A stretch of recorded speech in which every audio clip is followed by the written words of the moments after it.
गणेशाय नमः। ओम श्री परमात्मने नमः।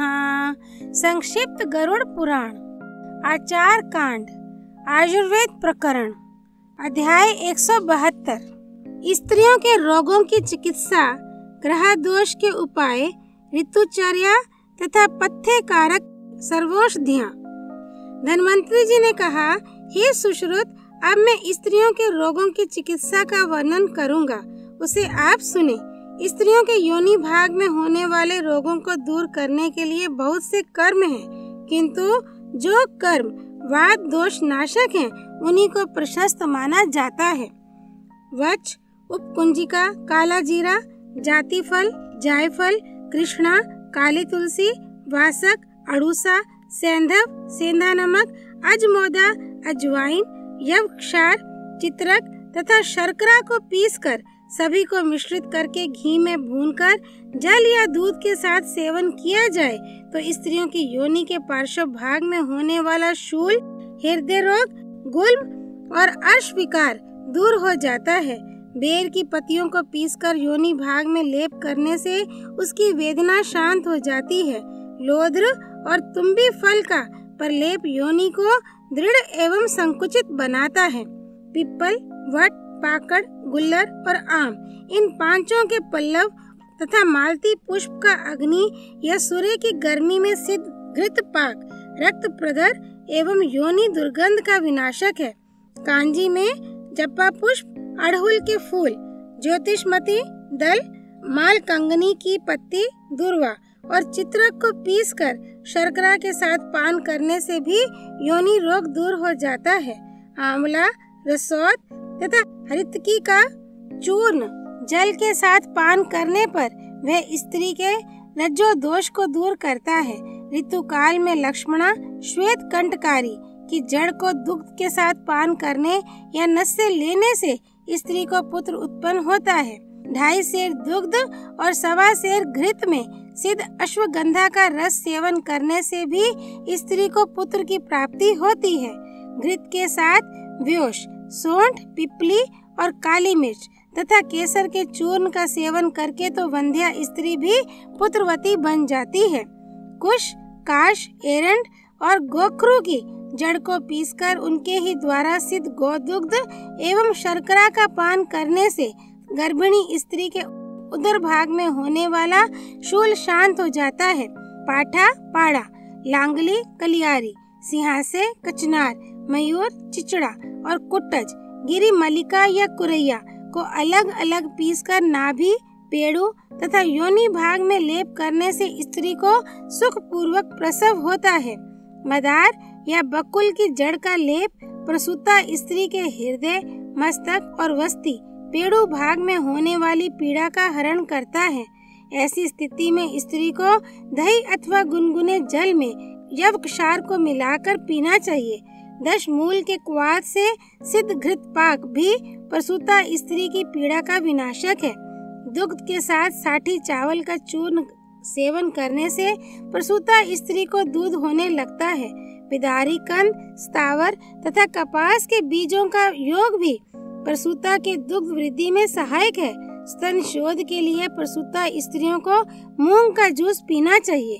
कूट, वच, हरितकी, ब्राह्मी, द्राक्षाफल, मधु और घृत का योग रंग, आयु तथा सौंदर्य वर्धक होता है। इन सभी औषधियों का लेह बालक को चटाना चाहिए। स्तन जने दूध का अभाव होने पर बकरी अथवा गाय का दुग्ध बालक के लिए उचित होता है। बच्चे की नाभि में सूजन आ जाने पर उसको अग्नि में गर्म की गई मिट्टी से सेंकना चाहिए।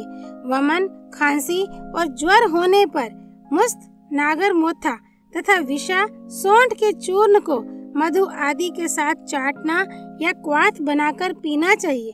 नागर मोथा, सौंठ, गुल्लर, बिल्व और कुट्टज, कुरैया नामक औषधियों का रस अतिसार रोग का विनाश करता है।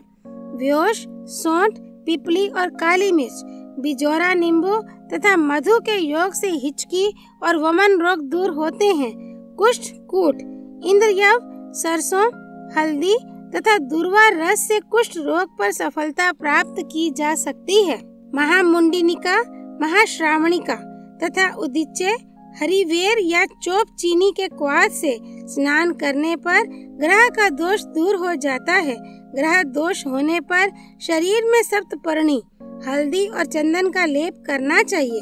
शंख, कमलगट्टा, रुद्राक्ष, वच तथा लोह आदि धारण करने से भी ग्रह दोष दूर होता है। बालकों पर ग्रह दोष का प्रभाव होने पर इस मंत्र से उसकी शांति का प्रयास करना चाहिए। ओम कम टम गम गम वैन्त्याय नमः। ओम होम हम ह। इस मंत्र से मार्जन करने तथा बलि प्रदान करने से अरिष्ट ग्रह शांत हो जाता है।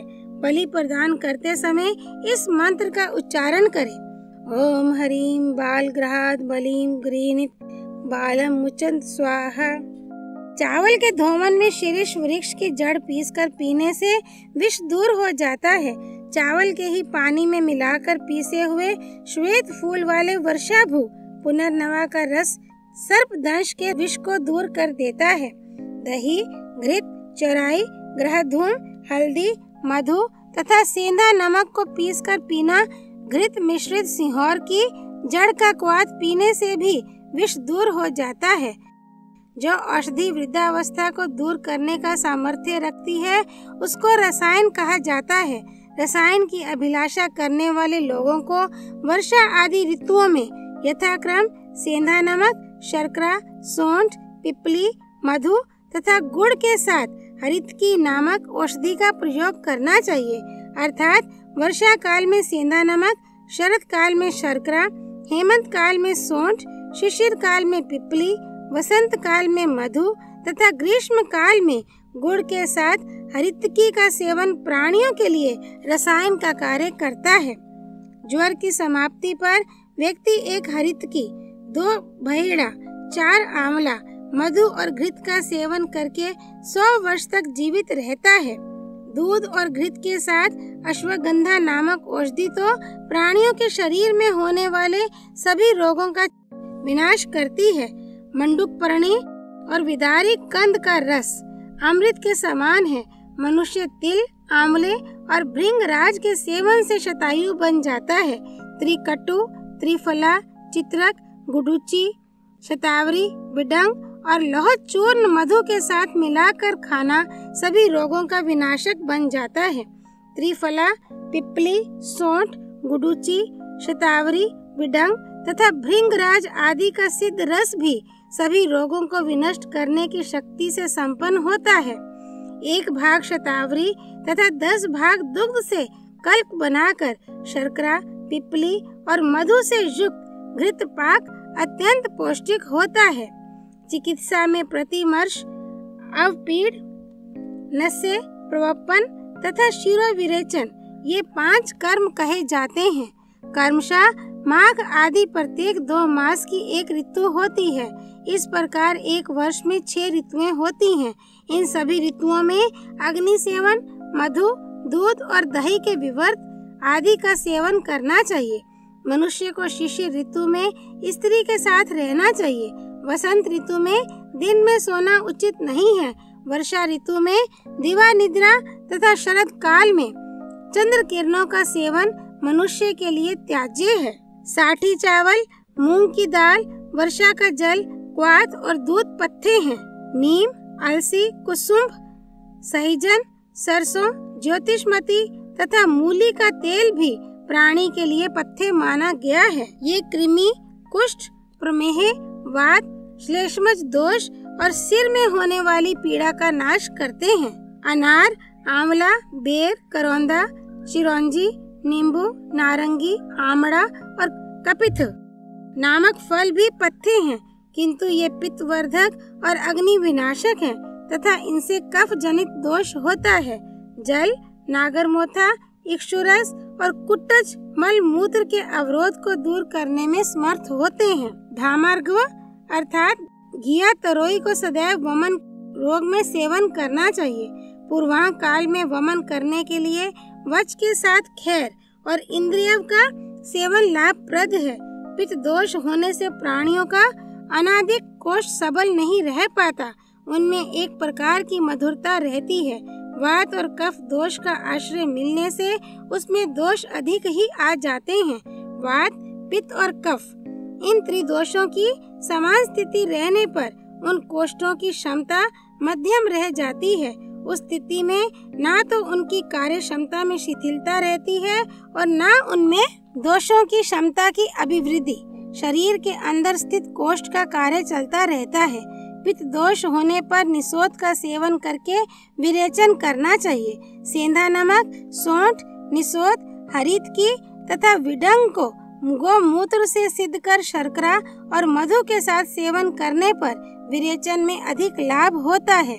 वात दोष के प्रबल होने पर उत्पन्न हुए दोषों में रोगी को 1 भाग एरंड तेल और 2 भाग त्रिफला का क्वाथ पान कराकर वमन कराना चाहिए।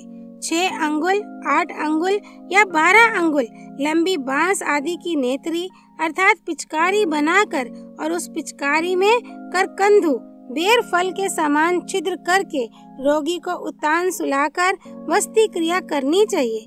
निरुदान या निरुड वस्ती के प्रयोग में भी यही विधि कही गई है। इन दोनों विधियों में औषधियों की मात्रा आधा पल, 3 पल तथा 6 पल होनी चाहिए। इसी मात्रा को क्रमशः लघु, मध्यम तथा उत्तम कहा जाता है। इस वस्ती विधि में शतावरी, गुडुचि, भृंगराज तथा सिंधुवार आदि के रस में भावित हरित की 1 भाग, बहेड़ा 2 भाग और आंवला 4 भाग होना चाहिए। ये औषधियाँ उदर रोग की पीड़ा को समाप्त कर देती हैं। अध्याय 172 संपूर्ण। त्वमेव माता च पिता त्वमेव, त्वमेव बन्धुश्च सखा त्वमेव, त्वमेव विद्या द्रविणं त्वमेव, त्वमेव सर्वं मम देव देव। श्री विष्णु नारायण भगवान की जय। श्री विष्णु अवतार भगवान धन्वंतरी की जय। भगवान रुद्र की जय। गरुड़ पुराण की जय। श्री हरि अर्पणमस्तु।